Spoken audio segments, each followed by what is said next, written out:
Hey everyone, this will be a video to go over the Q versus K calculations, which is a method of determining the direction an equilibrium reaction will proceed. Remember that the problem with equilibrium reactions is that they can go forward or reverse, as opposed to the reactions we study first semester, which only go in the forward direction, turning reactants to products.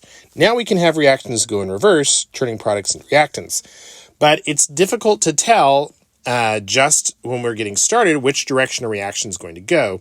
So one of the methods we can use for determining that is to calculate a Q value and compare it to K. So let's do an example. So let's say you have a reaction between SO2 gas and O2 gas yielding SO3 gas. And let's say that the K value for this, we'll use a Kc. Let's say that the Kc value for this is 1.0 times 10 to the minus 4. All right. And let's say we're given initially we have a concentration of SO2 of 0.10 molar, a concentration of O2 of 1.0 times 10 to the minus 2 molar, and a concentration of SO3 of 1.0 molar. All right. So those are the initial conditions given. The question is, will the reaction proceed forward, reverse, or is the reaction already at equilibrium?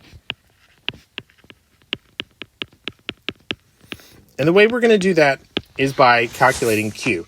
Now, we've seen previously that the K value is determined by finding the products raised to their power from their coefficient over reactants raised to their power.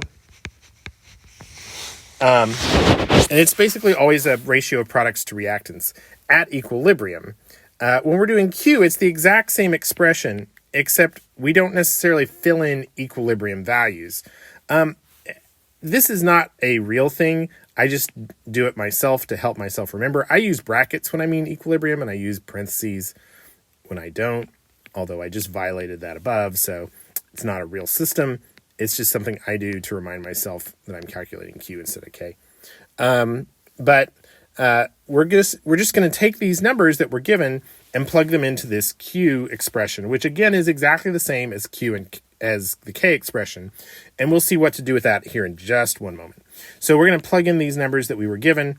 SO3 was 1.0 squared over SO2 was 0.10, that'll be squared, times 1.0 times 10 to the minus 2, which is not squared.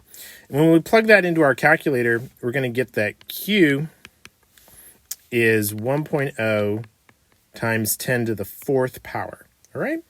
So we're going to see that the Q value, now we're going to take that Q value and we're going to compare it to the K value. And you can see that the Q is way greater than K, right? It's like 10 to the 8th bigger, but the magnitude doesn't matter. What matters is that the Q is greater than K. All right? If Q is greater than K, what that means is that this, it means that our numerator here is top heavy, right? We've got a top heavy numerator if Q is greater than K. So we're thinking about the numerator being the products.